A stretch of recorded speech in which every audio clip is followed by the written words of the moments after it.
Good morning, good afternoon, or good evening. Whatever time it is when you hear this message, I pray that you are poised to receive, accept, and to respond to words of wisdom. So listen, I want to go a little further into some lessons and insights into what's happening with the Hebrews to Negroes idea and why it exists. It only has a psychological function, y'all, right? All of us who've been practicing Orisha lifestyle have been dealing with this for decades now, because the majority of the people who are practicing have had to have some contact with the Cubans, especially. But then when you look over at Brazil, you look over at Haiti, you find the same thing, which is syncretism. They took the Orisha, they grafted them onto the saints. They took the Vodun, they grafted them onto the saints. It's called syncretism, where you look and you say that this Orisha has the similar kind of attributes as this saint, and so you mask that saint with the identity of, you mask that Orisha with the identity of a saint.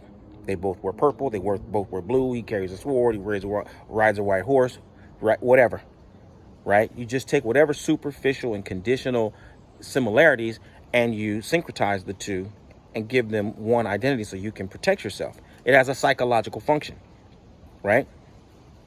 Well, in the Anglo world, the English-speaking world, which is Protestant, there are no saints, or the saints play a very minuscule role. So what happened? Without having some way to graft or syncretize the Orisha or the ancestors onto another, particular kind of an entity or cluster of entities, what did we do? We syncretized ourselves as a group, as a people. We syncretized our people with the Hebrews, with the Jews. We looked at them and we said that they suffered under bondage for 400 years and blah, blah, blah, blah, blah. Right? So we grafted ourselves onto that story. But it's not historical fact. There's no historical fact to it. It's just a psychological escape valve to say that as we suffer this pain and this mistreatment, we will escape from it as the Jews did, as the Hebrews did. But there's no reality to this thing. It is just a psychological mechanism to protect ourselves and allow us to function.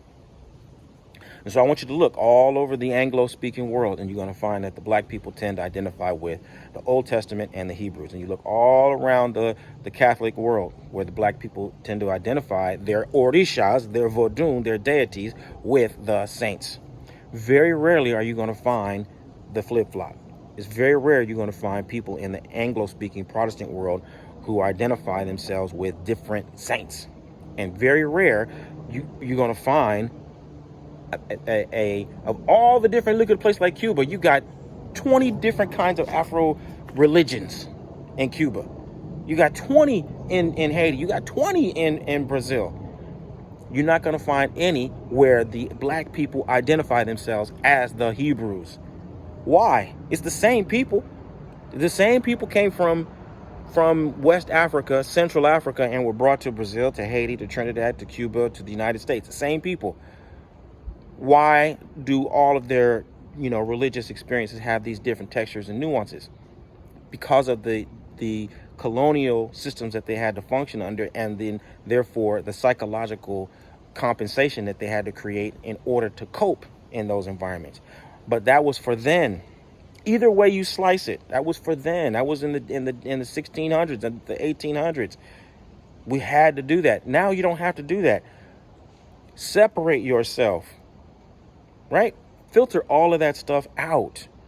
Give thanks that your ancestors were able to create a system whereby they could function and they could maintain hope and they could thrive.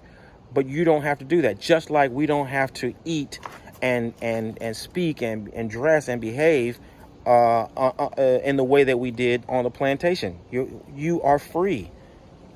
Decolonize your spiritual consciousness. Decolonize your religious expression. Decolonize your self-concept and your identity.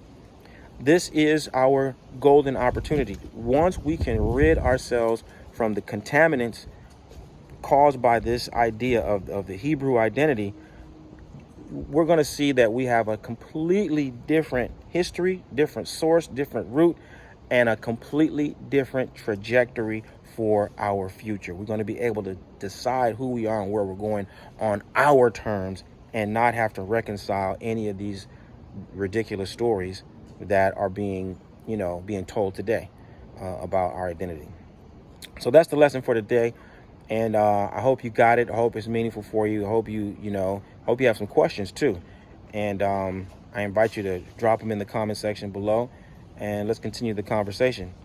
Because ultimately, I'm looking for leaders.